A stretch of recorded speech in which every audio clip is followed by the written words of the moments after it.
Show. The Drew and Fuse Show. The Drew and Fuse Show. They clean up nicely. It's the Drew and Fuse Show. The Drew and Fuse Show. The Drew and Fuse Show. Yeah, they clean up nicely. Yeah.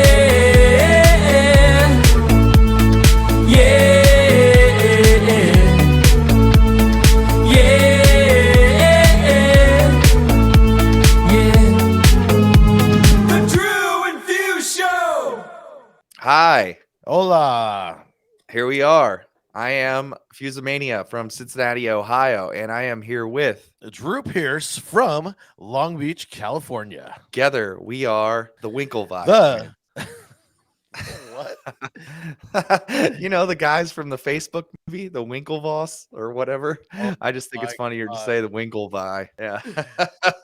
So I was in Kauai this past weekend in Hawaii. Vacationing. Sometimes you need to do that, TJ. Listen up. It's important. We drove by apparently what is the Zucks. He has like a whole farm there. He owns one of the biggest pieces of property in Kauai.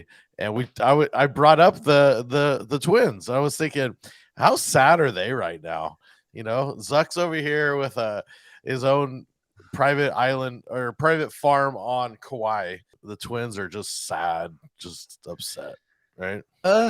They're probably pretty sad. I think they only got paid out like 65 million or something like that. I mean, not that that's like not, you know, a lot, but at the same time, it's not anything close to what Facebook is currently worth. I don't know if they have like equity in the company or not, but you know what? Fuck Mark Zuckerberg. You know, when you say 65 mil, I think I'd take that payout and just be like, nah, peace. It's all good. You could keep the fame, Zucky. Do you think that they play Bruno Mars Flowers when they're sad? I should have brought you flowers. And they're like the relationship's sad and over. They send that to Zuck on the regularly. They just text him that. Here's the Bruno song. You know, here's Zuck. We apologize. We want to be friends still. We want to be besties. Like, he's like Miley, and then he just writes his own song and then puts it everywhere. Use an AI chat bot out there. Use an AI music bot. We're with the AI stuff. You got to be honest. We're in for some terrible music coming up, right? It's gonna be like William Hung, only not real. I think it'll be better. I think the chat the computer's gonna be able to sing better than that. I don't know. He was pretty good. You got a shout out from him. I nothing but commend him. He's amazing. He crushed the game. In all honesty, just do it. Be what you want to be. If you guys are listening and you don't know what we're talking about, Drew has a custom William Hung video. Maybe we'll air it on the next episode or something so you guys can see it, because I don't think we have ever. I'll try and clip it in here. I'll clip it in. Clip. All right. Clip. Perfect. Well, real quick before we bring today's guest on, and I want to ask our guest today about the Miley Cyrus Flowers, his thoughts on that track, because we were talking about it a little before we started recording, Drew and I, and we want to talk about it a little bit, but I want to wait until he comes on. But real quick, if you guys haven't yet, you can use the promo code Drew and Fuse Show to get yourself 30% off your first month of activation on directmusicservice.com. Once again, that is promo code Drew and Fuse Show, and that'll get you 30% off your first month of activation at directmusicservice.com. You know, tons of great edits on there. If you haven't been on the site, go check it out. Also, you can use the promo code DAFS, DAFS, and it will get you 20% off of your complete order from the Briggs Beard Company. So go over there and check that out. He specializes in all kinds of beard products, and he wanted us to mention that there's no nitroglycerin included in these products, and you will not combust. And there's Drew with the lovely drops of Jupiter all over his face that, you know, some people pay big money for. So with that being said, we also have our friends over at Club Cannon. They have an affiliate link below this video that you can check out. It'll save you $25 off an order of $250 or more. So there you have it. Club Cannon, turn your parties up to 11. Get in there. Turn your parties up to 11. Highly recommend. Today, we have a great guest for you guys. I'm just going to get into this intro. He has been one of the most sought after remixers in the game. He has remixed for artists such as Calvin Harris, Vassy, the Chainsmokers, and many, many, many more. I'm sure you have one of his remixes in your collection, in your Serato, in your record box, in your virtual DJ, whatever it is that you're using out. He was named Producer of the Year in 27 by iHeartRadio and Remix Top 30, and then again in 2018 by the Promo Only Summer Session. He consistently receives support from DJs like Fetty Legrand, Steve Aoki, Laid Back Luke, and also many, many more. There's tons of guys that are playing his stuff out there.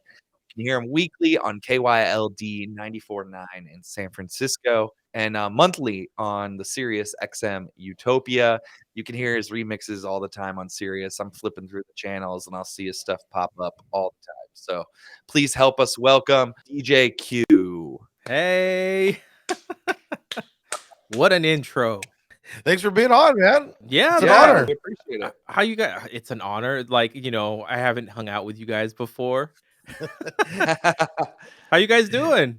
We got NAMM coming up, right? You coming? Yeah, I just I'm trying to figure out the hotel situation, but I got the dates locked on my end, so yeah, it is a go for sure. So I felt like I missed out last year because I guess You didn't.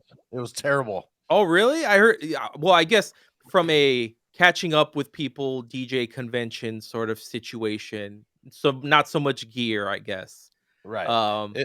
It was just half of what NAMM used to be. Okay. Usually the DJ section goes all the way back. It was pulled all the way up. It was half. It was barely anything was happening. Yeah, it's interesting. I honestly, with NAMM being in April, but I can't think of any sort of tech like whether it's DJ production, like that. There's usually like some sort of like hype or like some sort of buzz on something. I think the only thing, but did that drop that there was like a Ring controller that was teased that had like stems? Yeah. Built. Dropped.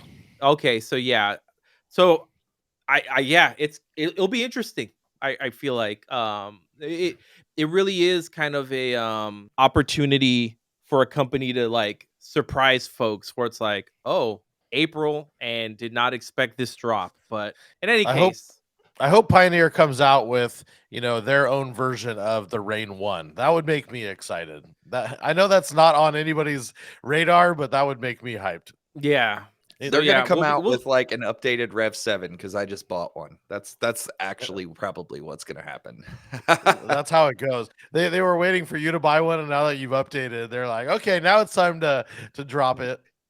Yep. Yeah, like really exactly the biggest thing would be if Pioneer implements, like, since everybody is doing some sort of stems thing, if somehow they like bake it into like, for example, like CDJs. So then literally it's like USB sticks and then, it's all AI, improving the AI. So essentially you could improve it with like firmware updates and things like that. Really, that's the only like big game changer I can be like, oh, wow, like that'd be crazy. Like a standalone player that does that without everything nowadays, like that's what they're trying to, that's like, I feel like their big selling point is like a standalone unit of some sort. That could be maybe like, the, what is it? What's the all-in-one? Is it the XDJ-XZ? Like that hasn't been updated in a while. So that could be like, here's our updated version. And we've baked in like some sort of stems, Pioneer stems or whatever they want to call it. They have a built-in iMac in the middle Right? now instead of like an iPhone screen. It's a giant iMac. Dude, yeah. So yeah, we'll see. Yeah, I'm stoked to just see people because I didn't travel at all last year. So NAMM was like one of the things that I want to get out to, especially since it's down the street, so to speak. Like it's in our neck of the woods. So yeah, it's a short flight. Well, like you said, we've hung out in the past. We've known each other for years. We always get the pleasure of hanging out. And me knowing this about you that I think a lot of other DJs might not know is you're a dope fucking DJ. Oh, thanks. You're on there scratching, and you're really above and beyond what I think a lot of so-called EDM DJs are doing. Yeah. How did you get your start? That's the first question, and then maybe transitioning into where it led into production. Yeah, I guess like my love for DJing stemmed from it was really like elementary school. I mean, I've always loved music, but it was really seeing like the local like uh mobile DJ at like a school dance. Um that's really what piqued my interest, and that was before I even knew what mixing was. And then And what was that guy rocking? Do you remember? So- she was she She, was like she was like the local, she was on the radio as well, but then like she did mobile like DJ services, and then like I think it was her daughter like went to the same school I did. But yeah, it was all tape. So yeah, it was literally just playing tapes. Um and then I didn't learn about like actual mixing until I remember going to a record store because my mom had bought me like, this is when Best Buy actually sold DJ equipment. So like I remember that. yeah, so I got like a little I mean it would be the equivalent. It wasn't, I don't think it was the same brand, but like, you know, how Radio Shack had their mixers. I think it was like a Realtek or something. It was like a basic 4-channel. It had a crossfader, but like, I mean, it was like super hard. I had that, and then I had like a cassette deck, and then I had like 2 like little CD players, like little like literally like the CD players that you would like rock, like, you know, working out and all that. But This is all before turntables? this was all before turntables. And then I remember going to the local record store, but I didn't know that records still existed. And so I remember going to the store for the first time, and I was like, oh wait, like they have this stuff on vinyl? Because I would always hear mix shows and I never knew like how they did it. And so asked my mom for like turntables. So I had like real cheap, they were literally these Pioneer like turntables that had like, they were basically for home, and then they had this like rotary pitch on the front. And so I bought, And what year is this? no, it was like in the 90s, like mid 90s, I think. And I didn't know about techniques. I didn't know about any of that stuff. And so I had 2 battle records because like the guy there told me that's like what had scratch sounds. And then I bought like, it was a El General record. I can't remember what song it was. And then I think it was Magic Orgasm. And so I had those 2 songs that I could. Your mom let you buy that one? Yeah, I mean, because it was like the song like on the radio. And then I remember I would DJ. Oh yeah, I DJ'd like, because my mom worked at a restaurant. I DJ'd their holiday party, and I would like play songs and stuff. And I had like a little bit of vinyl. And then one of the cooks, or he was like one of the guys who worked in the kitchen, was like, "Oh, like let me show you how like to mix." And he mixed 2 records, and I got hooked like then and there, because I was like, "How are you doing that?" And then like he told me, just like, I'm just matching like, the kicks, and like I forget how he explained it, but I basically got hooked to like try and figure it out. And he showed me like, oh yeah, because I would play, when I would play the songs, I would always play them. I think the Pioneer went up to like either +6 or +8. So I always had it to like the fastest. So the songs were always fast. So I never mixed or anything. Yeah. So but- you're the DJ and you have everything just sped up. Yeah. And then the cook comes out of nowhere and he's like, "No, fam, let me show you." Yeah, basically. And so that's how I learned how to DJ. And like scratching, like I kind of knew it was like a back and forth like fader movement. And then it wasn't until I went to like a legit like DJ record store, and then I saw DJs there. I'm like, oh, like that's. And then I bought like some old like turntable TV like VHS tapes and stuff, and I would watch a lot of that stuff. And so even with like this like really hard like crossfader, like I would try and like cut, then I could at least do like basic stuff, but I couldn't do things like crabs and all that. And it wasn't until I got like, there was an American DJ mixer that actually had like a sharper cut, and that was like the first time I really could like learn how to scratch. But the difficult part then was like with this turntable, it wasn't solid. Well, all the belt driven turntables back then had like the wobbly platter, so that's what this was. And so I basically learned how to like have a light touch, like scratching without skipping the needle. They were almost a blessing because it Yeah. really taught you once you got good shit that it was like, oh, this is easy. For our younger listeners, before the YouTubes, Q would have to pop in the VHS to learn how Yeah. to scratch. So if you guys don't know what a VHS is, it's pre-YouTube. And it was just watching like how guys were like doing things. Oh, that was the other thing too that I remember the cook doing. Like he actually beat juggled because I did buy 2 of the What? Who is this guy? that like blew me away. That blew me away too. So This yeah, hook is outshining you. I mean, it makes sense because you're just hooking them up. But why did they ask the cook in the first place? yeah, I know, right? Like, well, he used to. That's what it was. He used to be a DJ, and then like, yeah, so he did it for like a bit, and then So yeah, funny. when I was it was when I was a freshman in high school. That's then when I learned about 1200s, and then my buddy, he was a senior, and he had he worked at public radio. He had a radio show there, and then he threw a party at his house on his family's like property. They had like a whole like separate, like their garage was more like this like big work shed thing, like where literally, I mean, it was huge. Like you could have like a boat and like a couple of cars and stuff. And so he actually borrowed the two 1200s from the radio station. And I remember being like I mixed all night even after people left because I was like, this is what it like feels like. Then that was like my first taste of actually like really like DJing for people. Like it was all like high school seniors. And then I didn't get 1200s until I went to college. And then yeah. So that was like the DJing journey basically. And then Right. like producing pretty much evolved from like I would dabble like producing. Like I Did you remember do any of it in college? yeah, I Did you- did. Yeah, a lot of it was in college. Like before then, when I was like in high school, I at least knew my way around Cool Edit Pro to like record mixes. So I would do multi-track mixes. Wow. Cool Edit And Pro. so Haven't heard that yeah, one in a while. so the only time I really like, I think I did mess around with like production was like Acid Pro and like loops, and all I knew was like how to like drag loops in and then mix and match stuff.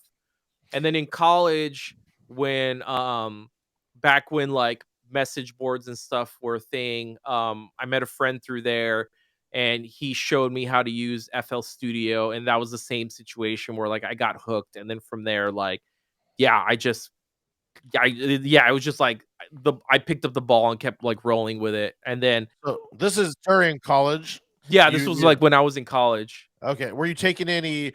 Because I know I was taking some recording classes. I mean, they were a little outdated. Yeah.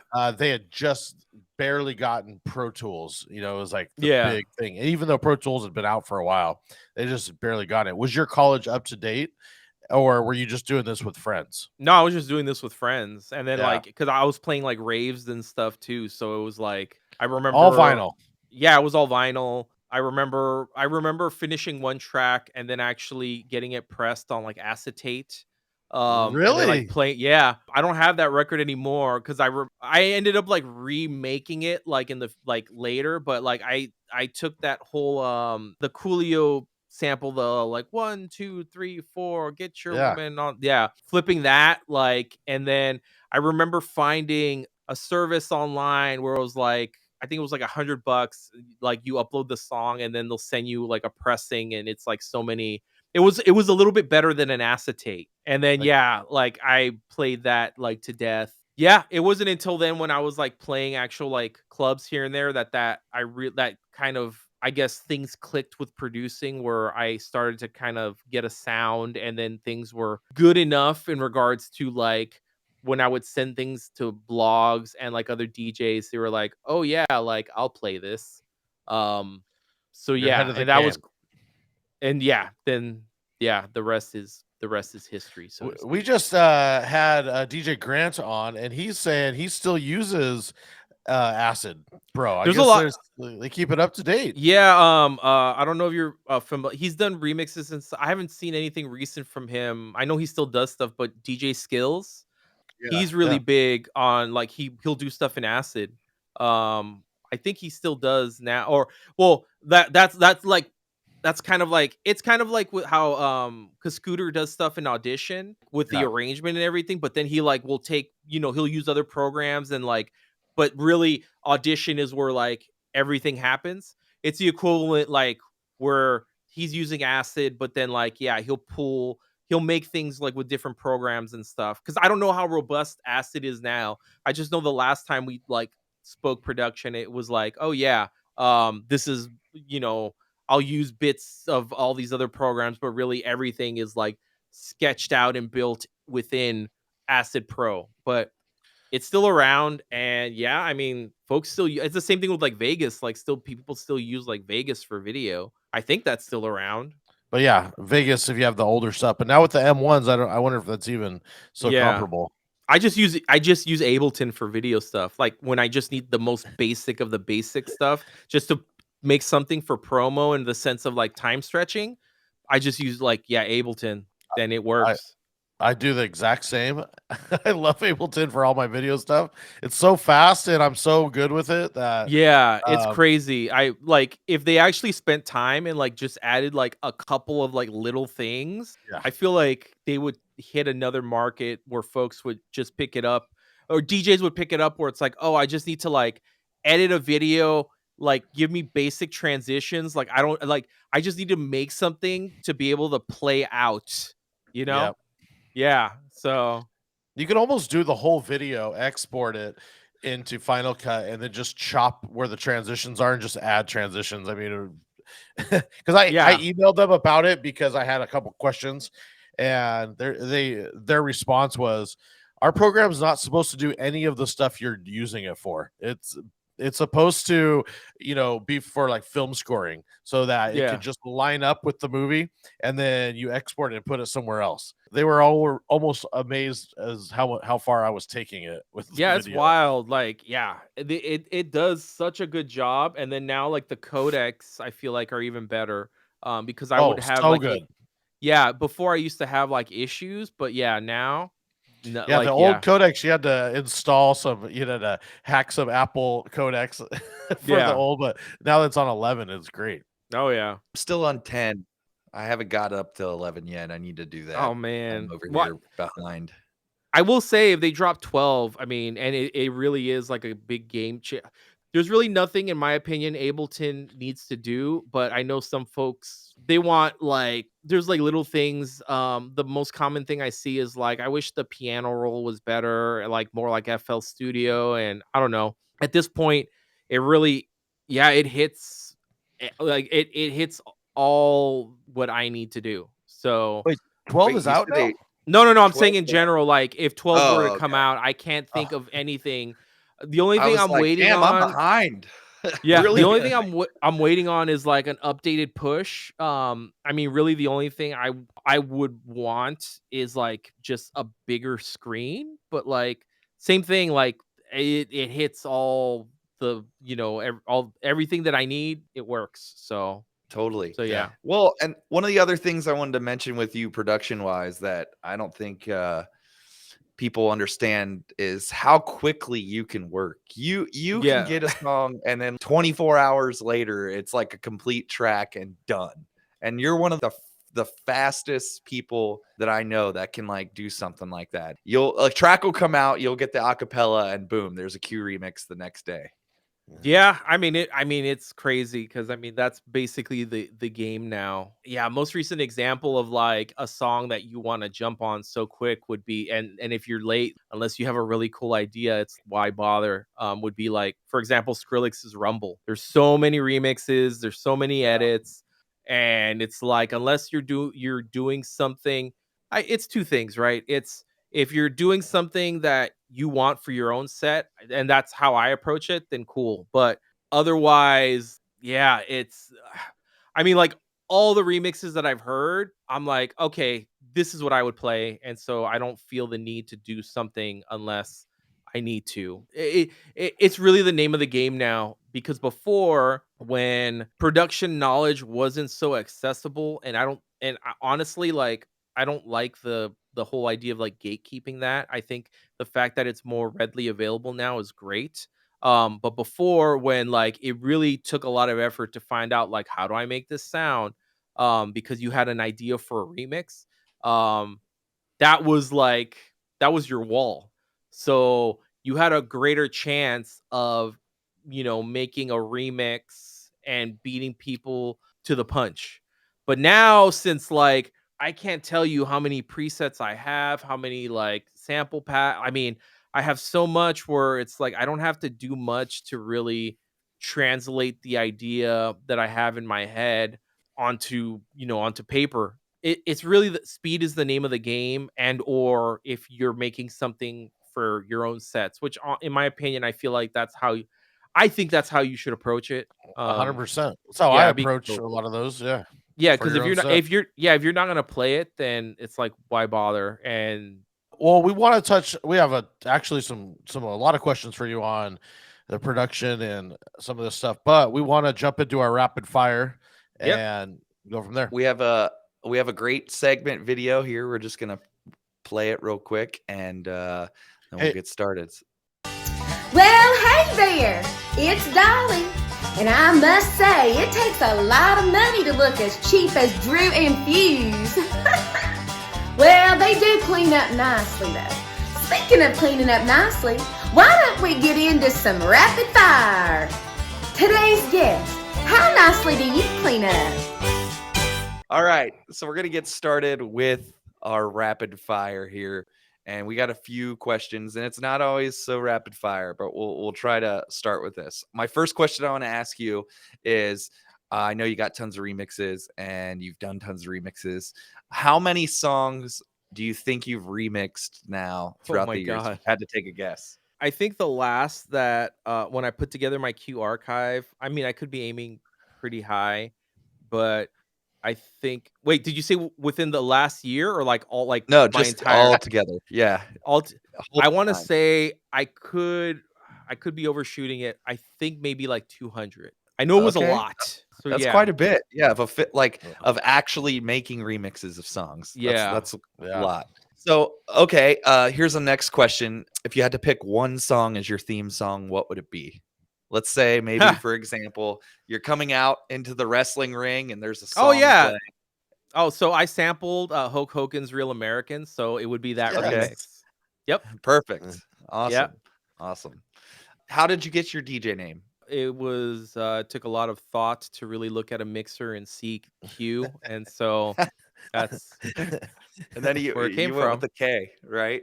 Well, I had to because then I came to find out there was one with a C, and then nowadays there's variations of C's and K's and Q's, and I think not even any like first letters, and it's there's enough Q's for everybody. So It just every time somebody takes a name and changes a letter, I'll never think of or stop thinking of Kevin Scott's daughter on the boat, Drew, with Mr. Boatman's. Oh my God, but so with a good. Z. So we were on the boat with Kevin Scott earlier last summer, and his daughter was out there, and she was picking people's DJ names if they didn't have one, and the guy driving the boats was Mr. Boatman's with a Z. that's great. Because the Z makes everything cooler. It's Oh, just yeah. the fact. Yeah, totally.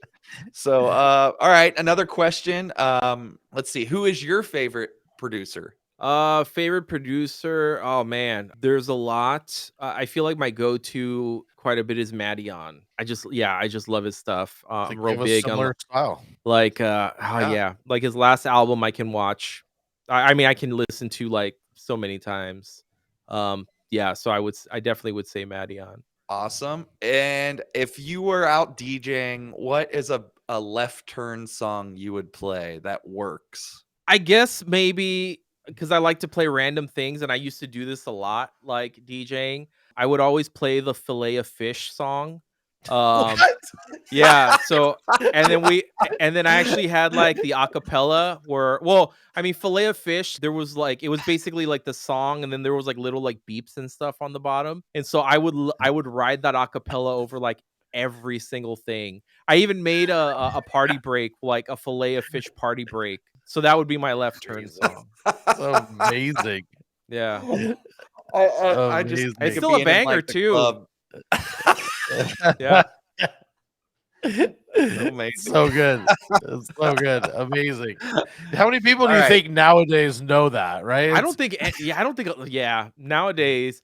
I mean, I would be surprised if anybody knew the to all beef patty, special sauce, lettuce, cheese, pickles, onions on a sesame seed bun, quarter pounder with cheese jingle. So yeah. Yeah. What Dude, about maybe you did need see- to do the McRib? Is that No, that would be new one something? that's trending on TikTok, the Whopper. Whopper. Yeah, there's that there I ruined it guy, and he did like a good. Whopper. I forget over what, but yeah. Yeah, that's been blowing up. I didn't even know about the song until I saw that, and I'm like, oh, this is great. So yeah. I might need to I just with AI extraction like programs now, it's like all this stuff, man, can get some like fun and make some fun vocal loops because yeah. Totally. So, okay, let's say you're out DJing somewhere and the dance floor is starting to clear. What is the song you would play to bring everybody back? Oh You man. just played the Filet of Fish song, and now you got to play something else to bring them back. No, that brought everybody to the dance floor. What are you talking about, man? So typically you can't go wrong with it obviously depends on where you're playing, but usually Totally. It's situational. Bruno Mars will bring him back some 24 karat. Speaking of Bruno Mars, just before this, Drew and I were talking about Bruno Mars, and we were on Spotify. I cannot believe. So Drew was looking at the numbers. Drew, what did you say his number one listened song was right now? Is it the Well, it's out of order. That's the way Spotify works. But according to just numbers wise in his top 10, That's What I Like has 1,500,000,000 plus. million? And then yeah, 1 and billion. then 500 million. 24 Karat Magic only has not only, but is 1,100,000,000 roughly 90. All of the Wow. songs in Bruno Mars' top 5 on Spotify have 1 billion plus plays. But so the new Miley is Flowers, and it's kind of a call and repeat to When I Was Your Man, Bruno Mars's, and that Totally. has more plays than 24K Magic, which Yeah. I found somewhat shocking. Yeah, I don't know about that Do you song. do you think that this is what we were talking about before? Because we didn't look at this. Do you think that the Miley Flower song has rebrought attention to the Bruno Mars song, hence getting it all these plays, maybe more recently in the last few weeks? Oh, I don't know. I never thought about that. Yeah. I didn't know this story, but Fuse told me the story. Tell them what. Yeah, so what's the It's what's the a story? response. It's a response. Though she was seeing or married or dating Liam Hemsworth. Okay, And yes, that apparently, like he would send her the song, and then this is her response back to that song, essentially he would send the Bruno Mars song? Yeah. to her, or like he sang it What? to her or something. Yeah. Wait. And then she would respond. She wrote this Yeah. whole song as a response. So it's basically a callback. Every time he says something, she's saying it back. I had to I'm just like Yeah. I'm just So looking at the lyrics real quick because I hope he buys you flowers. I hope he holds your hand. Oh wow. yeah. So she said, I I would've can kn- buy myself flowers and write my Yeah. name in the sand. Talk to myself for hours, say things you don't understand. I can take myself dancing and I can hold my own hand and I can love me better than you can. I did not know that. Yeah. I Like didn't know that either. the only because I talked to a promoter a record promoter last week, and he told me that because he's like, oh, you should remix that song, and I'm like, I mean, it's cool. Well, I mean, now I'm remixing it because I came up with an idea, but I was like, Here I don't you really you get. heard it here first, folks.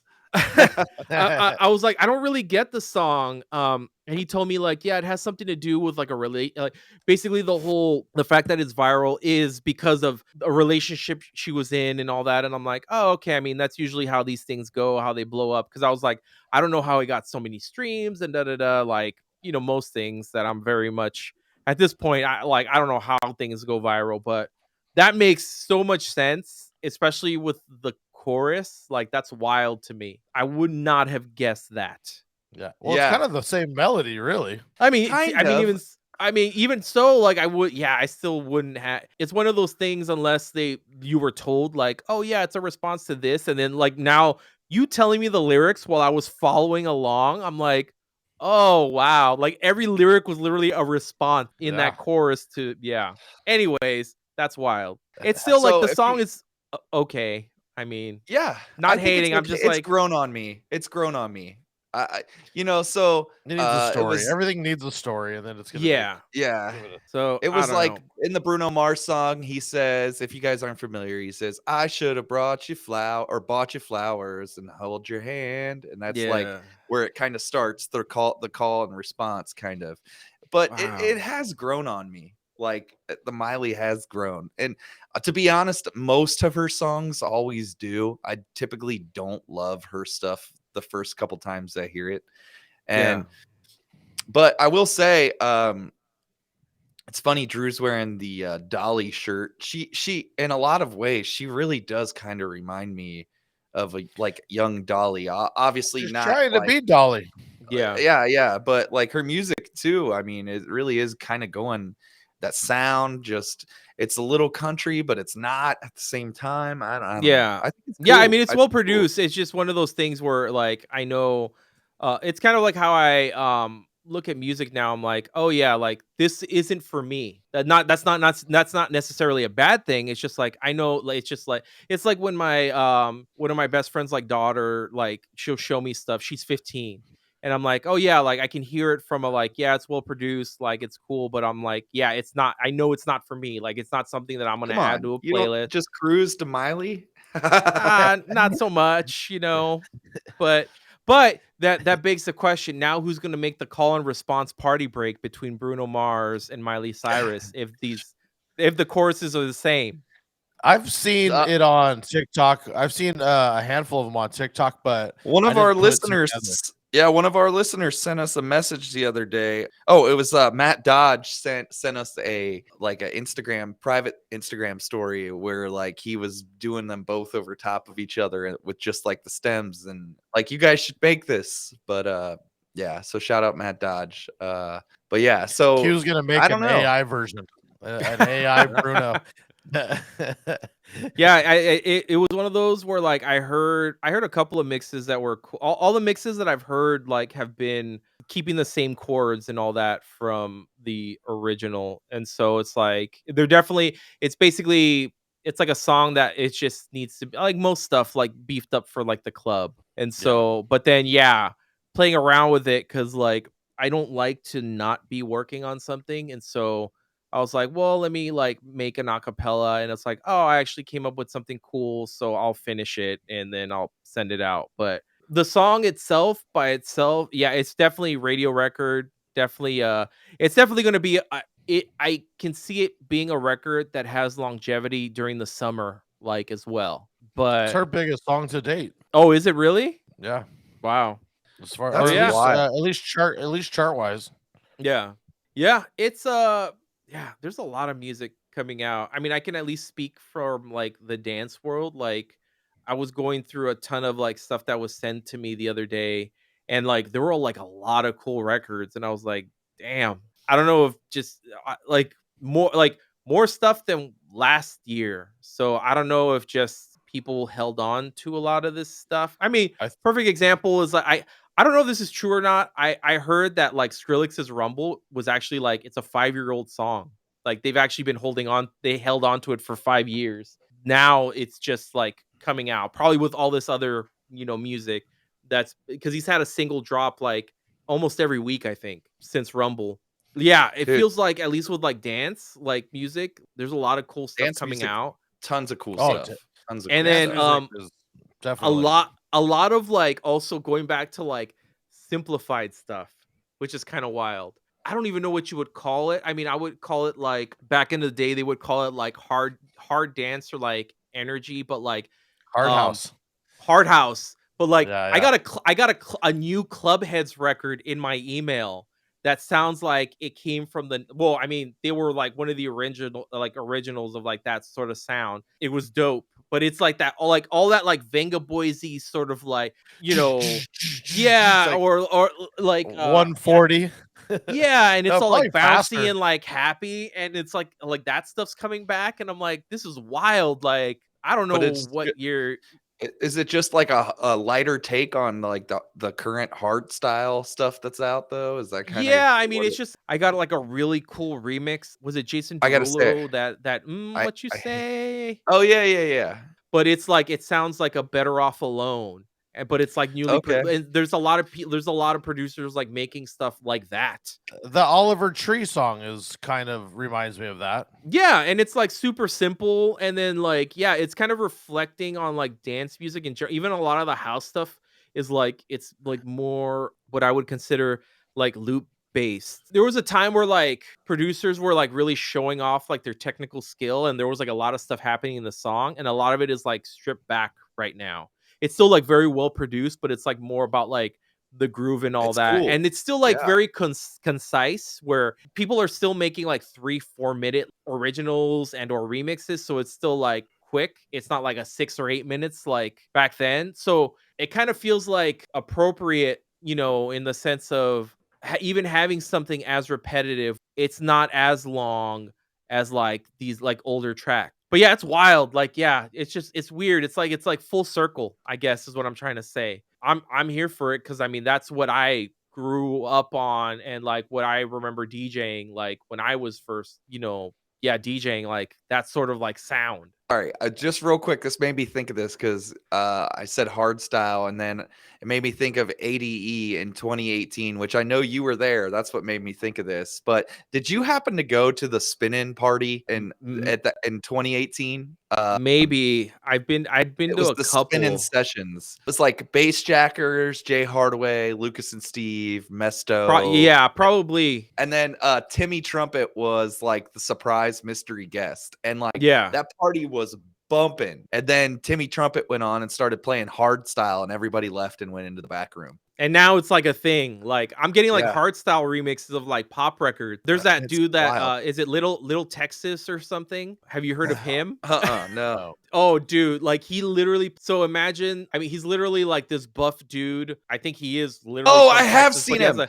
Yes, I And, have seen this guy. Oh he my god, and, what a and tool. he's playing like gabber and like hardcore, and it's like the most broiest like bro dude. It's like Oh yes. pretty appropriate for the music, no lie. And so he's like the parties that he's playing at are like wild, and like it's literally there's some stuff that he's playing like 200 300 bpms, and like these kids are Dude, just like look at this losing guy. it. Yeah, I'm Hold looking on. at it right Yeah.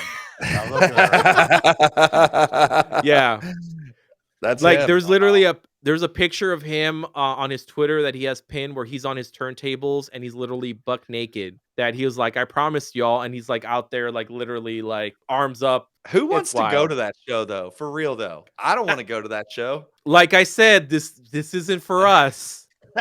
But there's a Who market. is that for? Who is that for? Dude, you just watch the videos on YouTube. I mean, he did a remix of Kesha's Die Young. It's actually on Spotify, and it's so fast. Like it is so fast. It's on Spotify. It made it to Wait, Spotify. I don't pulling know this how. up, I don't know. playing it. I'm I pulling don't it up. know. I don't know how it's on Spotify, but yeah, there's video of him DJing playing this, and he's like doing this, and like the All right, kids here it are like is. they're just losing it. Yeah.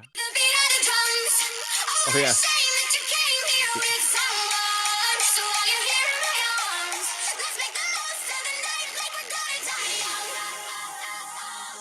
Stop.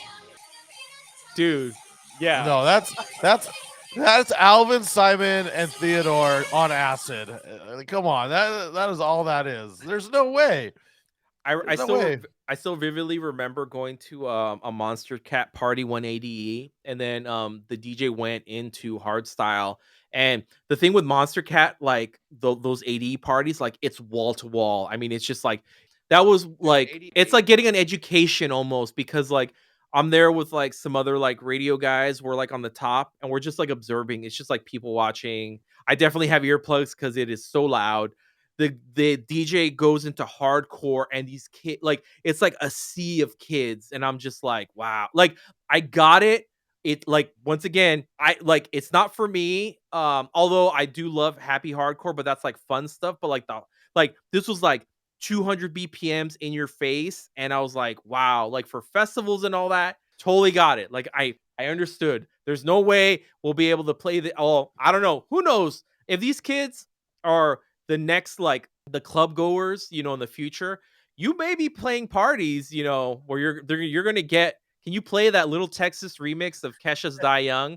And it's like back to back. You're gonna be DJing a wedding, and our first Stop. dance is Little Kesha's or Little Texas a remix of Kesha's Die Young, and they're literally just like almost like mosh pitting, like, and that's the first Oh my dance. So God. I'm saying it here. I'm saying it now. This shit needs to stop because it sucks and I hate hard style. Okay. And now I know I'm gonna get 1,000 hard style remixes sent to my inbox of people trolling, like, Oh. listen to this fire, listen to this fire. But that's fine. That's fine. Hard Dude, it's style's crazy. gotta go. Dude, it's wild. Like, but yeah, it is a thing right now. So it's funny because like you have like the super like underground housey stuff, but then like this would be considered underground. Like I remember like in raves where it's like the different rooms. So it's like Oh yeah. this is to me still like very much niche and underground, but yeah, it's like you're either gonna go like really groovy and like vibey, or like just literally I'm gonna like punch you in the face, but it's still underground. So yeah, it's wild. That's what I'm saying, dude. Like, what the music right now is like, it's all over the place, and I'm definitely here for it. So I don't want to And go too also- too far off subject. I just want to know, Yeah. what were you playing in those rooms when you were doing these raves? I was really big into. I've always been really big into like funky house and stuff. Okay. I was playing a lot of that, and then I did play like all the electro house stuff when like it was a thing. Like, and raves were still like here in the Bay. The majority was all like funky, like house music, things like that. So And also, one of the Nice. things I wanted to mention, if you guys are listening, you don't know what ADE is. It is Amsterdam Dance Event. yes, It is it's I would say it's like a festival, but a festival for the artists that happens Yeah. in Amsterdam, where it's like there's tons of parties, but there's also tons of education, tons of showroom floor type stuff for all the different kinds of brands that have to do with production and Yeah. DJing. It is really, really, really cool. The parties are insane. I went to a party in a circus at one point, and there were like people doing like what do you call it? The balloons where they're like sucking in Oh, the like the like nitrous and all that, or yeah. They were selling nitrous oxide there. It was wild. the drug culture there is interesting, where it's like it's not like they're more about like, if you're gonna do this, like do it smart, and then they have like testing air. Like I remember being blown away by that, like my first ADE, where it's like, oh, if you're gonna do all these things, well, here's all these sites where you can test your drugs. And then I remember vividly that going to because I was like, oh, I'm gonna buy wine like to bring back and for like family and stuff. And I went to this wine shop, and the guy was like, "Oh, you went to ADE?" We were talking, and he was like, "Yeah, like once a year, I get together with friends, and like we'll go out to like a festival or a club or something, and we'll do ecstasy. It's just like an event for him." So it's like it was wild. I was like, "Oh, that's." But yeah, it's like very much like if you're gonna do this, like be smart about it. But yeah, I remember being blown away. I mean, amongst everything else in Amsterdam, but yeah, no, And ADE. It's really cool, It's- and I feel like if you're just from the States, all you know about Amsterdam is weed and the red light district. light And then you district, get to Amsterdam and you're like, wow, this is like a really cool, beautiful city with like Yep. the canals and just all the old architecture. It's really cool over there. And then on top of that, they said it brings like 250,000 people into the city, and then you have all these parties, from little small like 50-person parties that you can buy tickets to like large nightclub, parties. I that saw you can go to. Paul Johnson DJ. It was like a hole in the wall. Like I was walking Alex Peace was playing there, but I didn't realize Paul Johnson was like DJing as well. And I get there, and it ends up being like this small like little bar. Like I mean, I'm talking about like literally a small bar. And I see this dude like that was much lower DJing, and I didn't think anything of it, and like he's playing like Chicago house and stuff. And then yeah, they end up like he finishes, and I see that he's in a wheelchair, and I'm like, oh geez, like that was Paul Johnson DJing. And there's like a lot of moments like that you can find in Amsterdam, where like you'll like go somewhere or you won't expect someone DJing. So it's cool because like it's very much especially if you're into like the dance music culture, um and I highly recommend it, especially if you're a producer. Like, you definitely come back inspired because you will experience and or see things that um like what like the hard style thing for me, the hardcore thing where I was like, oh wow, like it just inspires me in the most basic sense of like, there's sometimes where you feel like I need to make music to cater to someone, even though that, like, yes, I'm making music to play first and foremost to myself, but there's always still that little inkling when in the long run, like, if someone likes your stuff, like, they're gonna like your stuff, and like, don't think like, if there might be someone like literally across the globe that's gonna like love your stuff, and like just seeing like all it's the same thing where uh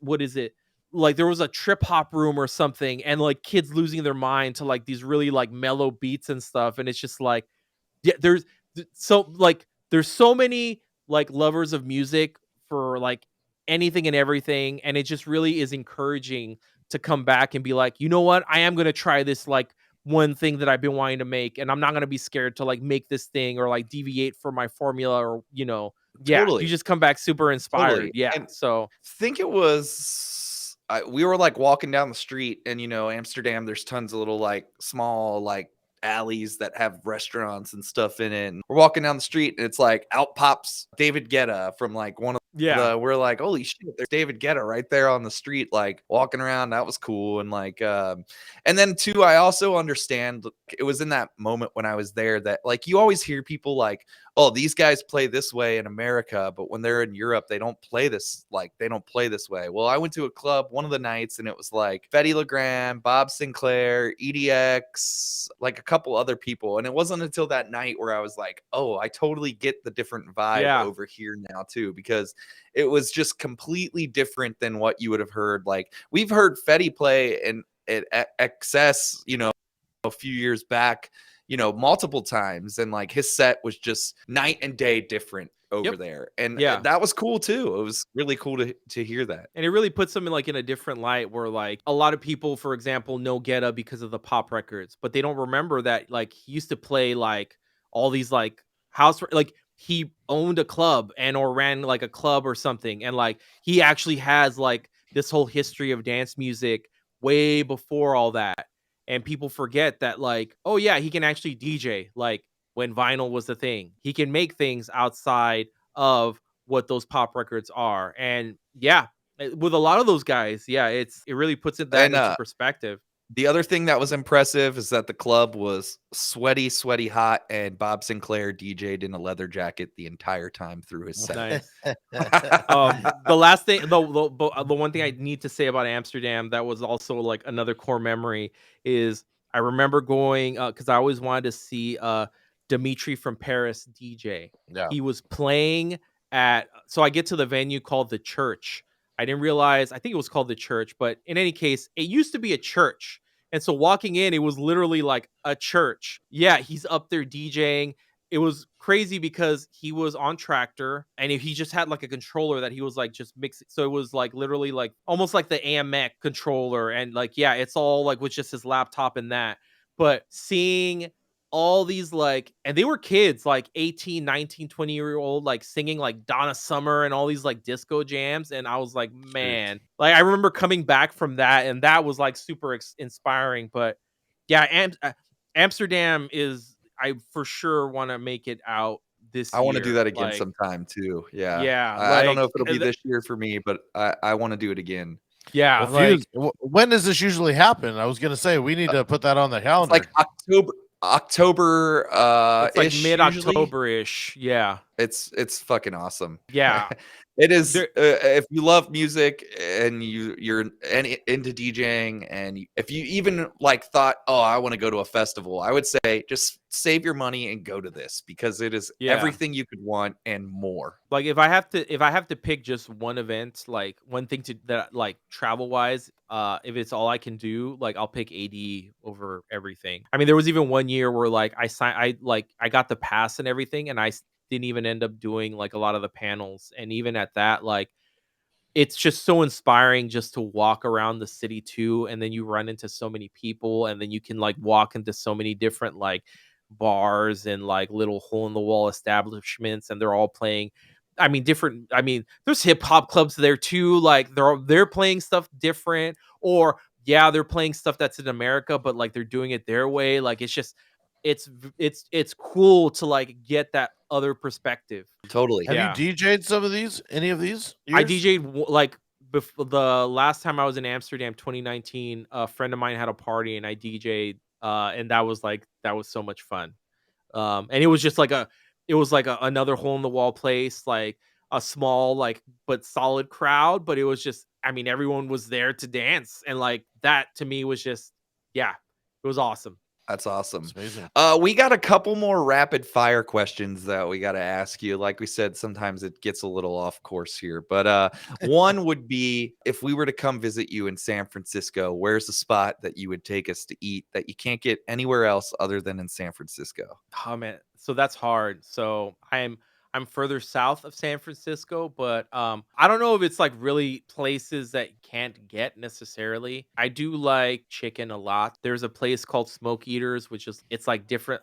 It's almost like, wait, is there a Dave's Hot Chicken in your guys' neck of the Oh, yeah. woods? Okay, so we just got No. a Dave's Hot Chicken. It's almost like that, but instead of like it being like the dry rub, it's like the actual Okay. like drenching in sauce. But there's like different like heat levels. That would be one place. And then there's so many, like, I'm also a big fan of like ramen and like pho. So it would probably be a lot of different places that I love I can't ramen. pick one. I can't pick one place because we go to so many different places. right. But We have a list going of pho names or ramen names of restaurants. They always have the best names. So what I'm asking is, name one of them at least. Gotta be like a clever or funny. oh name. no, see the ones here aren't like that. Like they're like like there's no like fuck you or anything like that. Like it's literally, it's all like the one here is like Funam. Like that's one. Yeah, there's there. I feel like there was one that we've gone to that we were like, oh, that's a Was- clever name, but it does not ring a DeVille's bell right was now. in Orlando. DeVille said there was 20 pho hours or something like that. It Nice. was like Yeah, I don't know. yeah. I don't know like how far you could take that. Meaning that I- like I've seen like a forever. Yeah. I've seen that. Forever, ever, forever. Ever? Yeah. So yeah, how many pho puns can you like come up with? So, I yeah. think that leads into our next question. But if we do retire the next question, we need to replace it with, what's your pho restaurant if you were to name a pho restaurant? Yeah. So the Oh, next man. question would be what is your favorite non-curse word? One word. One word non-curse insult. word. Oh, insult? Yeah, like an Yeah. insult. Yeah, like if you're gonna insult somebody, but it's not a curse word, what would you Oh, call I'll it? call him Jerk. trash. I'll call him trash. We have I'll not say had that. trash. All right. Yeah. We haven't had trash. Or I'll be Yeah. like that was trash. Or yeah, I've called like my friends like you're trash. I don't think we've ever had trash. Term of I'll take endearment. it. Oh yeah, it's definitely a term of endearment. At times, yes. All right, and one last rapid fire, and if you have a memorable night from the DJ booth, whether good or bad, could be a great night, something happened, or a bad night, something happened. I've played I played Tao once with Lupe Fiasco because he tried to do like an EDM project thing called Sound Clash. That was memorable. Granted, I only played like 10 minutes out of this, like, because it was him and like this other guy, but that was memorable.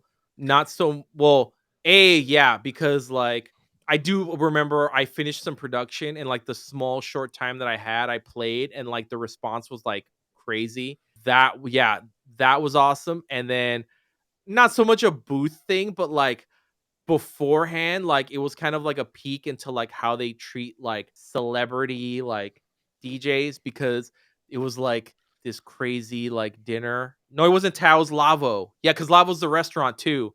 So yeah, it was Yeah. Lavo. And I remember being blown away and like feeling very out of place. Like, I shouldn't be here, but yes, I will eat your food. But yeah, like I can't. I do have memories of like raves and like it being so packed and so illegal that the like if there was a fire, we probably would have all died Right. because it was so hot that the ceilings would sweat. And Yeah. so I do remember that. So Yeah. that is I would probably chalk that up as a like a good memory in regards to playing that, but then also a bad memory because you have all these like sweaty bodies and it's like I have all this stuff just dripping on me from different people because it was like a Yeah. hot box. And oh, I do have one. Okay. I do have one, I guess I would say bad memory of I remember playing an underground and there was these guys there and then they started they were probably on something. They started like they were only hitting like women and they started like punching random women and I remember my wife like What? running and then like getting like one of the guys and I didn't know what was going on because there was like like commotion and I was DJing and she got one of the guys and then like they basically like tried to like break her away and then the guy turned and like hit her and I literally like jumped like over the DJ booth. You know, I got like my licks in and then it basically was like this guy was like getting licks from people as he was like getting like almost like I guess escorted by like hits to the face out the door. I definitely remember that. Like, yeah, that was a core memory. Undergrounds were crazy. Like, Oh I yeah. remember I was talking with a friend earlier about like because she had never like she doesn't really know about like dance music or anything like that, and then like festivals. And I remember I was talking to her about like raves and stuff, and I'm like, man, I can't imagine like to live through that era is like just like so crazy. And I mean, I don't know if it'll ever come back or not. Oh, I'm sure it will. With how like strict, I mean, you pretty much could like throw parties and get away with it anywhere. So, and then like it was really cracked down because all the people who like that wised up on like, why are you renting this office space? What are you doing? Like, you know what I mean? So, I mean, it could come back, like, but it was such a time, and it's like it was explaining to her like it's very different from like festivals. Oh yeah. It's night and day, you know. You go So to the what did 90210 tried to like show how it was where you'd go to the liquor store and get an egg and then from there you map had to take points. the egg. You had to go to all these different spots. Yep. You Uh, have to go to like 3 or 4 spots, and then finally you'll arrive there. Or your friend, who did that for you will call you and be like, okay, it's actually here. And the code Right. word is like cheese, and that's how you get in. So, yeah. but yeah. So yeah, those were the days. I remember going to shows in old warehouses and shit. So Yeah. you're right. I wonder. I'm sure they'll get away with it. There's always, there's different things. Kids are surprising still. So it's like, yeah, if I would hear that, oh yeah, there was an underground that was busted, I'm like, yeah, they found a way. They always find a way. So Always find a way. We got a couple more questions for you. One of the things that we wanted to ask, and we know it's a little difficult, and we don't want you to spill all the beans, but you do a lot of remixing, and you've also had a lot of official remixes. And for guys listening, that means the record label has actually picked up his remix and made it a part of an official release with the song. What are some tricks or tips, or kind of how did you get into getting your an official release? SoundCloud was like really like the big factor for me, and then that's really what got me on like labels like their radar. This is Go ahead. more of the time when, like you were saying, when not every single person was just remixing. So it helped Yeah, build your name. and I feel like nowadays, and this is just like my theory, because like people are still like looking for like cool like remixes and or like the production. I guess what makes it really difficult is like the paid aspect, because like a lot of that has changed, and the amount of bootleg remixes is so high that, for example, I'll get labels that will like send me a record they're promoting, and then the remixes are all like bootlegs. So it's kind of like, why pay for remixes when I can just use these and promote my record? They Go just ahead. had Rihanna, I think, at one of her, I think it was Rihanna at one of her shows, what played a bootleg that somebody had put out, and it just had grown, and they played it live at the show. She just performed on top of it. Yeah, so it's kind of so like nowadays it's like really relationships, but if I were like if I was a new remixer coming in, I would still, the most important thing is try and get DJs to play my stuff. And then instead, well, actually it's kind of interesting with SoundCloud nowadays because like I've been uploading more things to SoundCloud, and I noticed like I haven't gotten like copyright strikes like how so I don't know what changed with We've been that. hearing that. We've been hearing that on Yeah, It's the podcast you here just from a told lot us. of Yeah. people. it's interesting. So like, because I it was kind of more of like, you know what, I'm gonna go ahead and do it. Like, and then if I got flagged or whatever, so be it. Even with that, I get more folks finding my music through YouTube than anything else. So I'll upload remixes on YouTube a lot.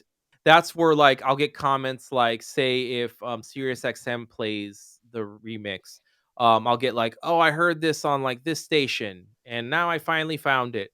So I feel like YouTube is a lot of folks, a lot of kids, like especially listen to remixes to music in general on YouTube. I know that has to have a lot to do with the fact that they can't afford Spotify. Their parents aren't paying for Spotify, and YouTube's free, right? Yep. So they'll go Yeah. on YouTube and they'll dig it up. Yeah. So, and then the thing too about like YouTube is that their strike system, like with remixes, is actually like pretty fair.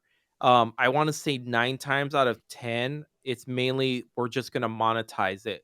And so, like for me with bootlegs and stuff, like if you want to monetize it, I don't care because like I'm going to get the subscriptions, I'm going to get the views. So if I use this channel for anything else, like I have those subscribers, it's still like good promo. So the other big thing too is that with YouTube it ties directly into Shazam. So like say if someone would Shazam your remix and a DJ is playing it, the YouTube link is going to show up. I don't know if it's changed, like this is it's been a couple of years that I've started doing this. So I don't know if like Shazam has like started like getting their hooks in, like say if it'll do like SoundCloud or things like that. But that's where I was like, okay, I need to start for sure posting all this stuff on YouTube. So yeah, two things: the DJ support, which is either sending it to pools, or like what I did is I would like reach out directly to mix show DJs and like send stuff directly. That's the biggest thing because mix show DJs are the ones that are going to communicate to record labels like, oh, I'm actually playing this remix. If it starts becoming a common thing, like, oh yeah, I always keep playing this person's remix, they'll reach out. Granted, the payment for like remix game is like, it's very much a political thing. So you kind of have to like work up to like get a fee that you want. And it's nowhere near to what I hear the glory days used to be, where, oh yeah, we would pay remixers. I think I remember hearing one remixer getting paid $50K for a remix. I've heard that I from a I've very I reputable source. Yep. So And so I know like for as long as I've had a remix, I've done remixing. I've never even gotten remotely close to that. So yeah, those were definitely glory days. But that being said, I always saw remixing as a way to like, it's always like a reinvestment in myself to basically get my studio and everything like to how I want, and like to feel confident in like my sound. But yeah, I would those would be the avenues like I would approach. And I found like a lot of cool remixes recently on YouTube and actually on Spotify. Like, I mean, I'm sorry, not Spotify, on SoundCloud. I will say like I used to frown on things like Hype Edit, but like Hype Edit and like the repost stuff, I've actually found like a lot of cool stuff.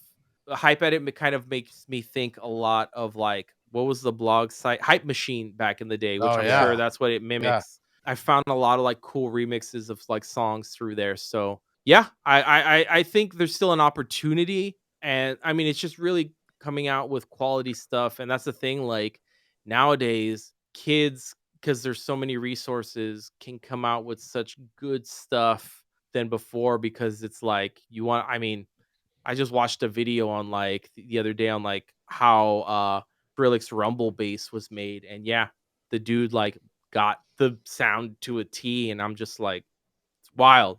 So YouTube's definitely more of a resource nowadays than before. For me, it was like a transition period when it was happening. There's kids that can definitely make dope stuff really quickly, and They're stealing yeah. your speed from you, bro. Are you Hey, gonna allow yeah. that? nah, you know, like it just you just gotta find ways to innovate yourself, or Totally. just Gotta or always be evolving, you yeah, know? or just like I said, like I make stuff to play for myself first, and then like I built a following like around like how like my stuff sounds and it's usable for people. And yeah, I feel like at least for me, I mean I just in general I feel like that's just like good advice in general. Just like make stuff you want to make, play stuff you want to make, and then people will ride with you. Yeah. Totally, totally. Well, speaking of stuff you've made, usually we like to do a Serato top 5, but we wanted to ask you your top 5 remixes you've done. So, Oh if you want man. to, we can just kind of randomly pick, and you can pick some of your Let's favorite ones that let's you've play done. the segment video, Oh and then yeah, we'll play the we'll segment get video first, and then you got a little time to think here. So I'm gonna play this segment video for our Serato top 5, but we are changing it to Q's top 5 remixes he's made for this episode. So here we go. Hey, Drew and Fuse! Kermit the Frog here. When I'm not dealing with my pain in the ass wife, Miss Piggy, I like to talk and sing with my friends. What's your top songs? A new personal favorite of mine is this.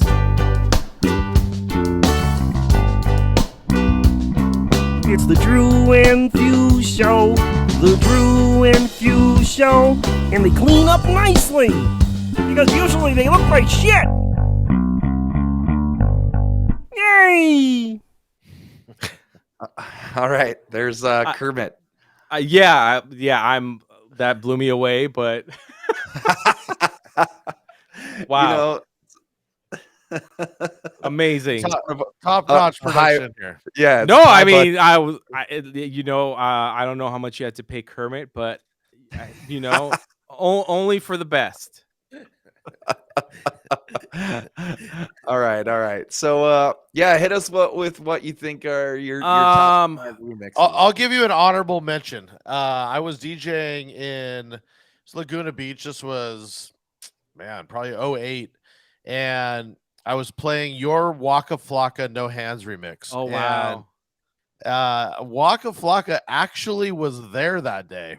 And his boys came up and they're like, yo, what remix is this? This is crazy. And yeah, there you go. That's great. There's one of my Q picks. I made that I made that remix in a hotel, like literally sitting in bed, like all in headphones. It's funny, like to have like memories with like some of these remixes, like on how like I made that. All right, top 5 remixes. I will say, oh man, the one there's certain remixes that I'm kind of like, I want to remake this, but like it's always like that like thought in the back of my mind, or like say if I flipped like a sample where it's like, oh, I want to like redo this because like my knowledge is better like today than what it was. The one that I just can't do because it's like I hear it and I'm like, man, I don't know. I remember making this remix in a Starbucks before playing. So around the corner was a sushi spot I would play, and I had gone there earlier, like to hang out because I wanted coffee. And I made this remix in my headphones in Starbucks, and it was like my Hall & Oates like remix, Out of Touch. And I'll even still like play it like today, where I'm like, I don't like. I'm like, wow, like I don't know what Young Q was on, but like it just it's like it's such a I mean, it's not like a mind-blowing sample pool like other folks like, have like sampled that to death, but like just like the way I flipped it, I was really proud of that. And it's still like one of the remixes I can go back and like not cringe. Like I'll hear old stuff and cringe. In any case, so that would be one. What year is this? It had to be around like maybe like the 2012s. Second around that era, because like that one was like one that one of the two, and I'll put these in the two that helped that got me like the early buzz and all that was my Usher DJ Got Us Falling in Love. Like I remember like so many DJs, and I remember hearing it on the radio so much Yeah, that that's like my go-to. And then like that was the one I played for years. yeah, a lot of people like started getting me like buzz and stuff. But Then I had to de-Pitbull it. I took Pitbull oh out of nice. it because that was the era. That was the era when We're- Pitbull was on every single song. And Yeah. so you almost couldn't play anything back to back because he was on everything. So I remember I would always play your remix, but I had to take Pitbull. I made an edit without Pitbull. Oh wow. Yeah, I mean, I'm not surprised. And then going back to like the older remixes, then the other one, and then this was the one that really blew me up, that actually got me a ton of gigs and stuff, was my Black and Yellow remix. I'll play Like that one all that the time. that one got me like so like, and that was like really like that was during the Bloghouse like days. Yeah. I'm very thankful and appreciative of like how like well that remix like just it worked. Like it, as crazy as it was too, because like the sound like palette is all over the place. I think that was like I had just gotten Nexus, and like that was like one of like the plugins I really wanted, because that was like what everybody, like all the big guys were doing. It's like I can finally afford it, and like I like yeah, that was like my Yeah. go-to for that. 2011, I had an edit of it up on DMS of that one. Yeah. Sure did. So that one, so it wouldn't be a remix, but like my album that I did on Spotify, that was like like real short, like that was like a passion project. So like I was really proud of that. Just Destinations. Yeah. So like We were actually doing research on that, and I wanted to ask you, just since you brought it up, we couldn't. It's not on Spotify. It's only on SoundCloud, YouTube. oh no, yeah, it's on Spotify. well, unless It's under Q. There Just you yeah. go. you. That's why I couldn't find it. Yeah. So yeah, that's like with a lot of like I had started like pivoting everything to just Q and getting rid of the DJ. Although I still get Gotcha. labeled like DJ Q on stuff, but like I make it a point to like let folks know like, hey, can you make sure it's like it's this Spotify profile. But yeah, that was like very much like a passion project. Those were like songs that like it took me about like 2 years of like I was like finishing tracks, and then the fact that like I made it like cohesive. Like I'm a really big Pink Floyd fan, so like I wanted something that like kind of told the story in the sense like sonically Totally. that Yeah. you could hear from beginning to end. And then the other one, like I like there's so many like different remixes I can pick, but another one that was a passion project and like that I worked on like at the height of like COVID and all that was like the 90s remix like EP that I did, where I remixed all those 90s songs. I remixed like 11 songs, like that basically it was all like jams that I loved like growing up. And yeah, Was there a Foo Fighters one? A song? in there? yeah, it was Foo Fighters. I remixed Bush Machine Head, Foo Yeah, Fighters Learn yeah. to Fly, Green Day Hitching a Ride. The one that's my favorite that I love playing a lot, like still, the Harvey Danger Flagpole Sitta, Corn Freak on a Leash, Live Lightning Crashings, Marilyn Manson, Coma White, No Doubt, Spiderwebs, Rob Dugan, Club to Death, Smashing Yeah. Pumpkins Disarm, and Tool Sober. So Yeah. that was like, yeah, I was really proud of that, because like that was fun, because like I with that I got a lot of that was like from like sourcing like old stems from like Rock Band, because that was a thing. Yeah. Yeah. So I was like finding all these like old like blogs where it's like, wait 30 seconds to like download like this, Oh. like, and then like so stuff like that. At one point, I was trying to get the whole collection because I think I still have the link, and I was working on it, but it was just it's like not WeTransfer, but some shitty thing. You almost have to pay for it just to get it to do any real time. It just always expires.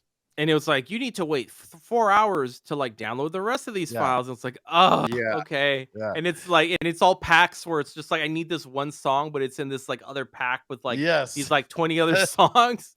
But yeah, I was really proud of like that project. Yeah. So that would be like my top 5. Real quick, that I would like to mention is I play still all the time the Purple Rain and the Controversy Oh yeah. remixes all the time. Play both of those a lot, so those are great. Yeah. I still get a lot of messages, especially for the Purple Rain one.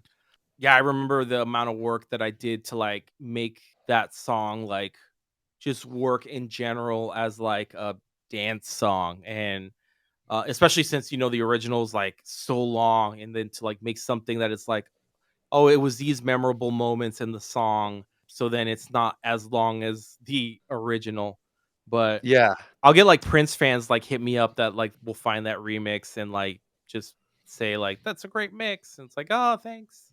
Well, we want to talk to you about production. Yeah, so we got some production. We got a production video here. We're gonna roll it, and then I'll ask you a question. Let's check out this video real quick, and then we'll get started. Hey, what is up, Drew and Fuse? It is Mark McGrath from the band Sugar Ray, off the charts, but always in her heart. Hey, Drew and Fuse, when I'm not busy being the handsome, dashing fella that I am, at least had a few good years in the 90s, I work on music, like writing hit #1 songs like Fly and Every Morning. Maybe someday you'll have a hit. Let's talk production. Let's talk inspiration. Actually, you know what? I don't even like Drew and Fuse. Who are they?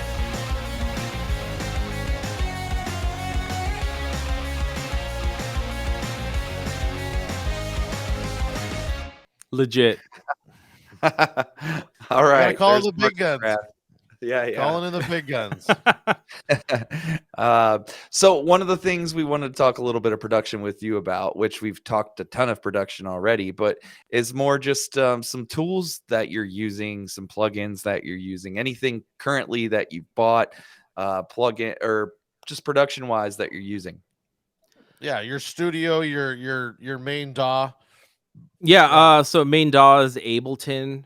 So so answering the first question, plugins. The one thing I bought recently is called XO, and so it's a sample manager. So basically, you load all your samples. Like, so basically, on my hard drive, I have like a samples folder that stems back from like I started producing. Like, I can't even tell you how big it is. Basically, then what it does is that it uses artificial intelligence to like categorize everything into this like, it's almost like a mind map. And so you can like scrub until you find the sample you want. But the cool part is like, say I find like a kick that I like sonically, I could then say, okay, load that kick, but now within all my samples, show me other kicks that are similar to this, and I might find an even better kick sample or snare sample or What is this hi-hat called? sample. It's called XO. Um, Wow. it is by let's see, XO Sample Manager, XLN Audio. I've been using that a lot in like, cause I'm drums are like super important to me for everything, and so I've been using that. It once again going back to YouTube, it was like a random YouTube short that I watched. I had heard about it, but like I never really like bought into it until someone was like running through like how they use it and all that. And I'm like, all right, well, let me give it another shot. So I downloaded the demo and I was like, oh damn, like this is actually super useful.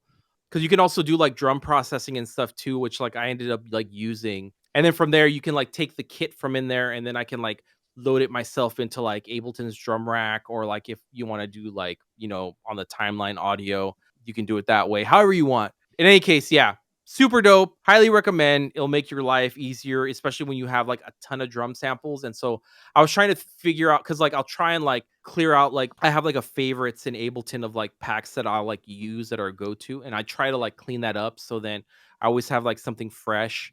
And or I'll go back into like my old samples and it's like, oh, I haven't like heard this pack in a while. I wonder if there's like some cool stuff I can find. But yeah, I love this to death. It is Very- amazing. So that's one thing. A lot of the stuff that like I've been buying recently, I don't know if I would consider it exciting to some folk, but I could probably mention it.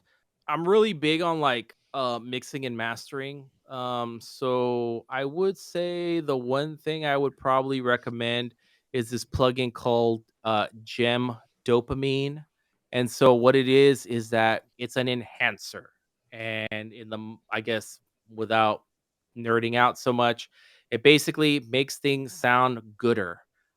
It's based on like this old there used to be this old like Dolby noise reduction unit that people would use, but on vocals and like records that would actually like also like give it a certain like shine to your mixes. And so yeah, this plugin recreates that. I've actually been using it more lately. It's been kind of like the sauce, so to speak. It's especially really dope on vocals. Like just adding it on vocals like really like changes just how it just sounds like so good out the gate. Yeah, your stuff always sounds loud and just not in a. I don't mean it in any way. It's just always like I can always tell you produce it. Sounds like yeah, like that's my biggest thing is just like yeah, sound good, like sound clean, like that's super important to me. the mastering's so important. You know. Yeah, I mean, a lot of the stuff too I've been doing, and I mean, granted, it's not a like. As I look at like my gear here, I ended up going down the whole rabbit hole of like some analog stuff for mastering. It's kind of like one of those things, in my personal opinion, that like will help you stand out like a little bit more, and or at the same time, one thing will like replace like X number of plugins.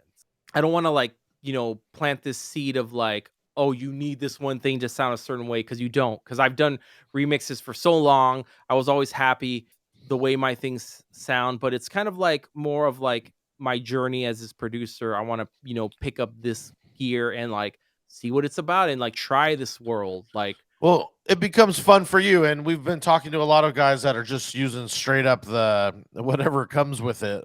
You know, yeah. And like just the regular stuff. and it sounds great. Like, I mean, Ableton has like so many like dope tools. I have a drum machine coming in that is it's a SP2400, but it's basically this company's version of like the SP1200. And that's something where like you make everything like on the machine itself, but like they designed it in such a way where it's like really easy to like say stem it out, into whatever DAW you're using and all that. But yeah, that's just like for me, it's like I want to try this, and see what I can come out, what can come out of it like creatively. And then yeah, plugins.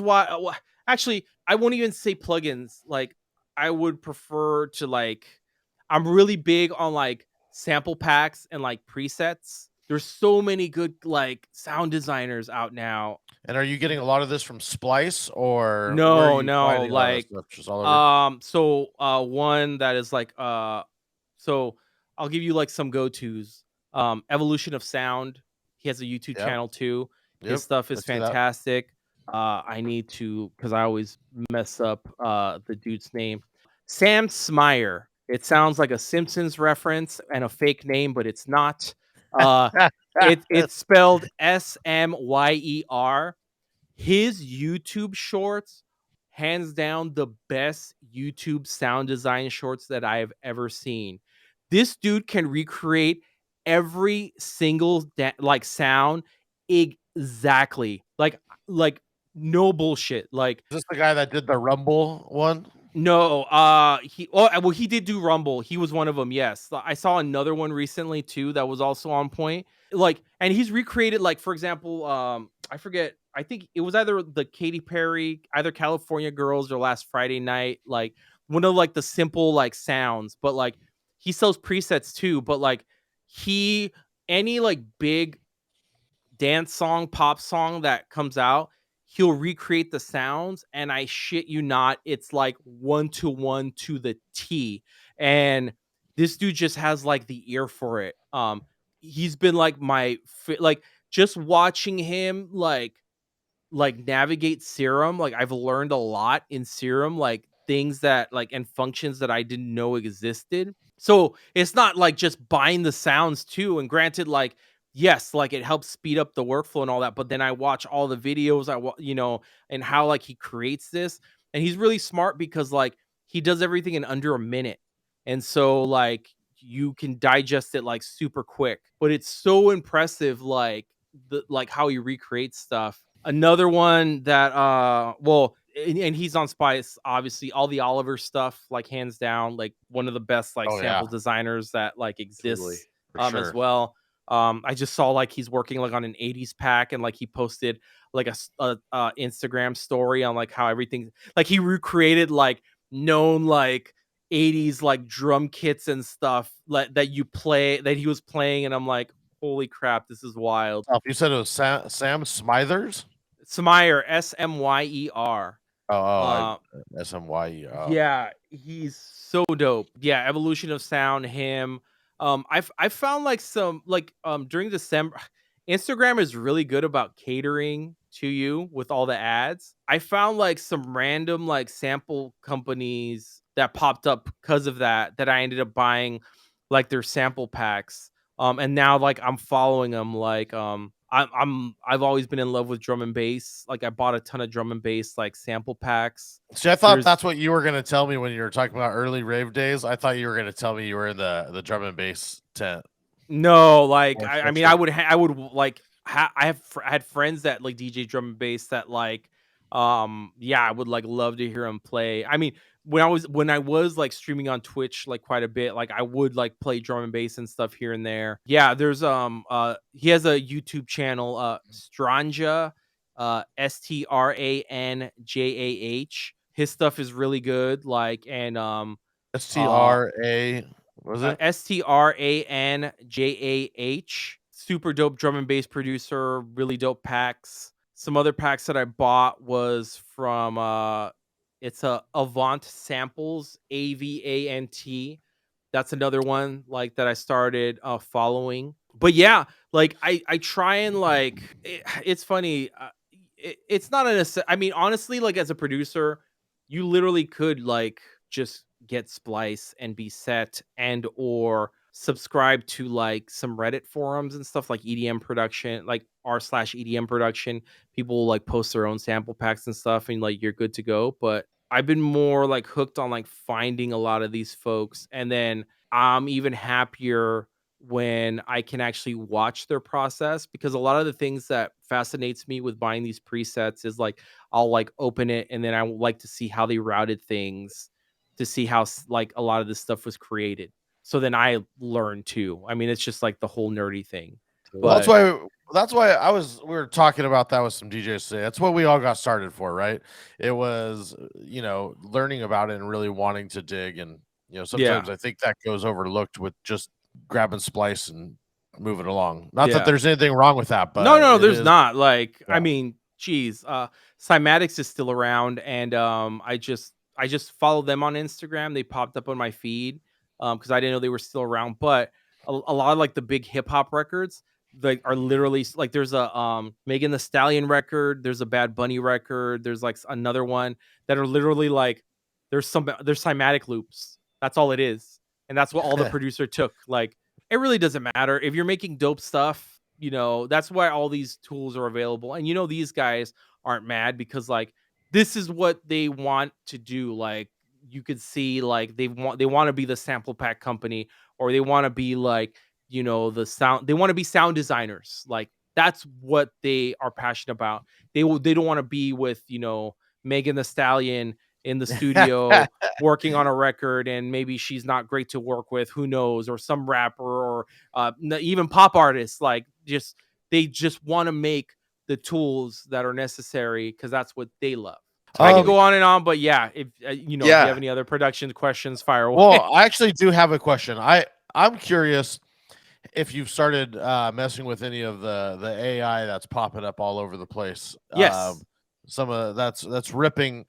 I saw one the other day about you can make a full song just typing in what you want.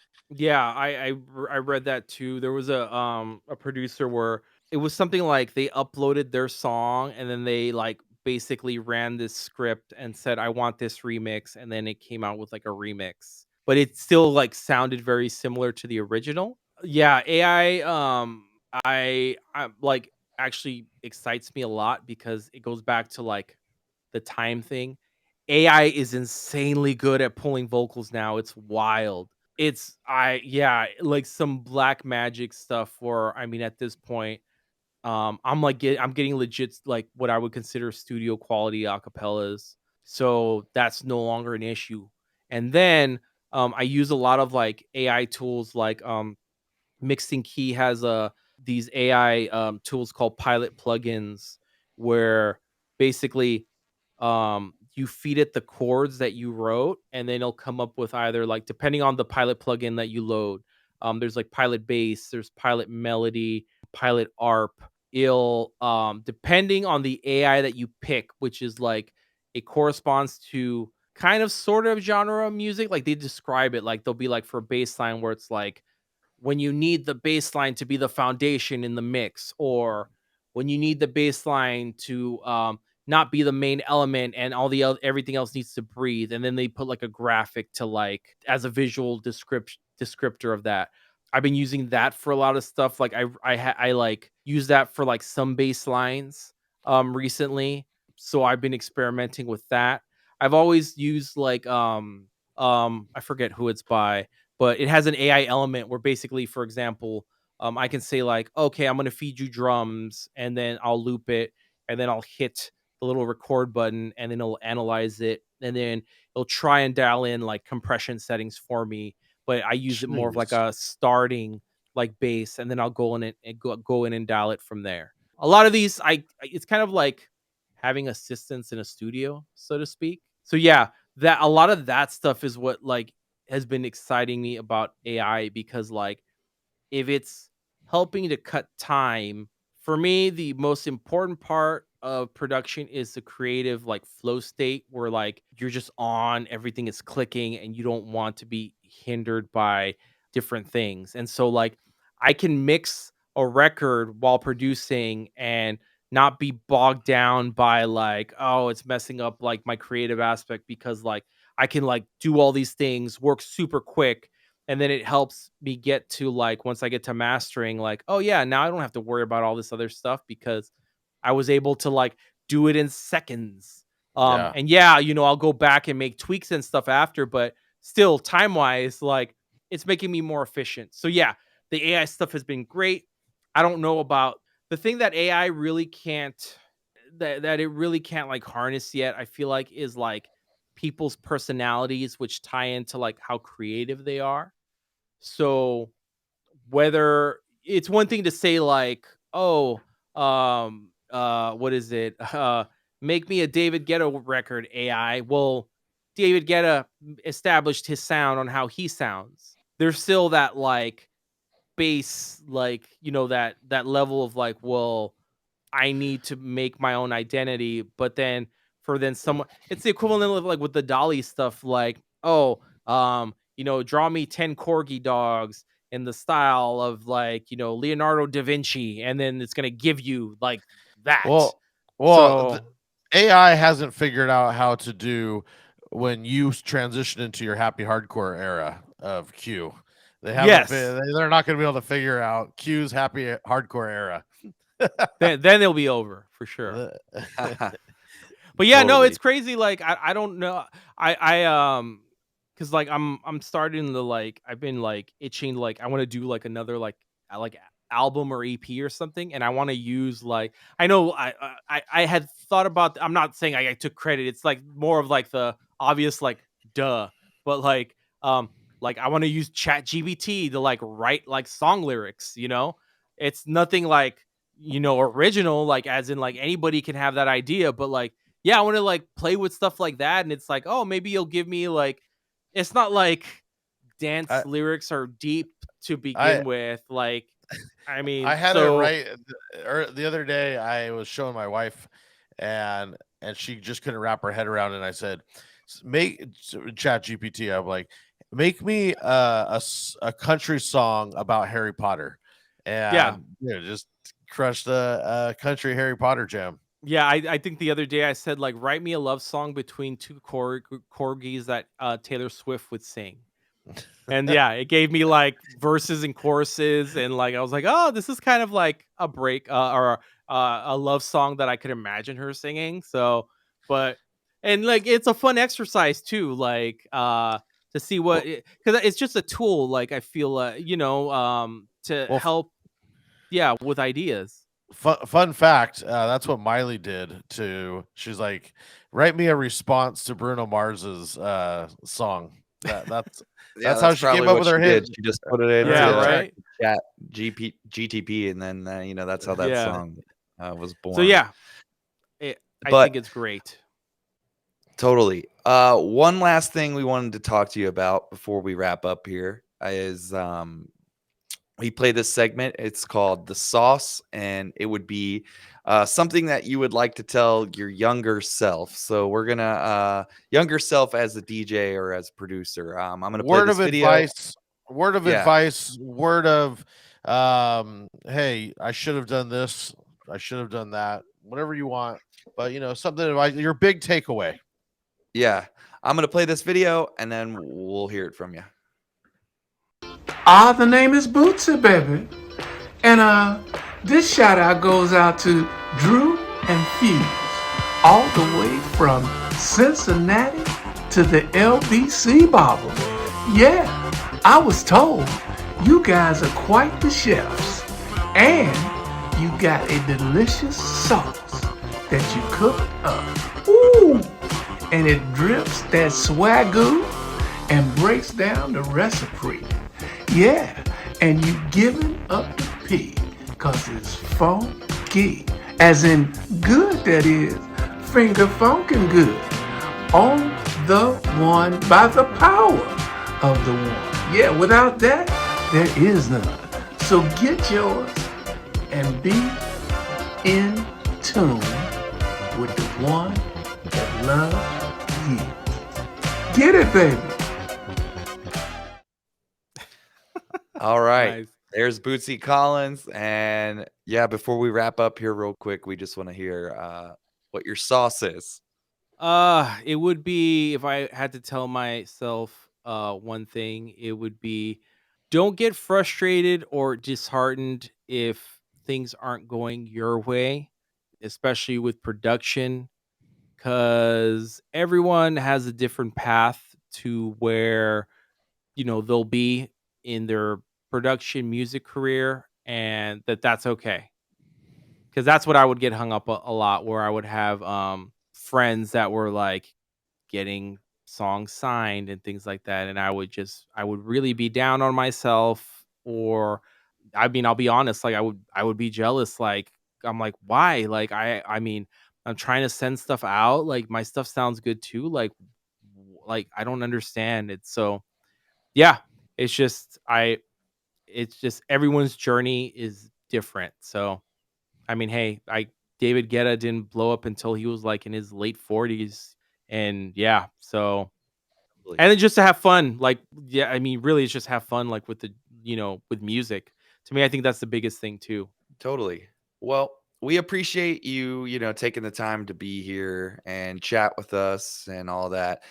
Real quick before we go, would you hit everybody with where they can find your music, all your links, all that stuff? Yeah. Everything's on djq.net. That's djkue.net. You can find me on all the social medias. It's usually at DJQ unless another DJQ has it, because it's such a common name. But I am on Instagram, like probably more than anything. So yeah, throw me a follow at DJQ on Insta. That would be great. I have your Mixcloud up. I have your SoundCloud up, and I did listen to the album right when it came out. I remember the destination, so I'm gonna give it another go. Yeah. So I was really like proud of that. Yeah. So yeah. Dude, thank you so much for being on. It's been amazing. Yeah, we so much we really appreciate it. valuable information. Yeah. Totally. Yeah. And see you And guys at NAMM. Yeah. I won't Yeah. be there, but Drew will be there. Okay. You're not coming? I wish. Well, We've I got was- 100 I trips had you planned already All right. this year, so But but you can squeeze one in, we'll try. All right. Well, that's going to wrap up the show for today. Make sure you guys check out and follow DJ Q if you haven't already. We all know you're probably playing one of his remixes anyway. Be sure to rate and review the podcast if you are listening on iTunes. That greatly helps grow the show. Also, make sure you check out those promo codes we mentioned earlier. You can check them all out in the link below the video and in the description of the podcast. Until next time, we will see you guys later.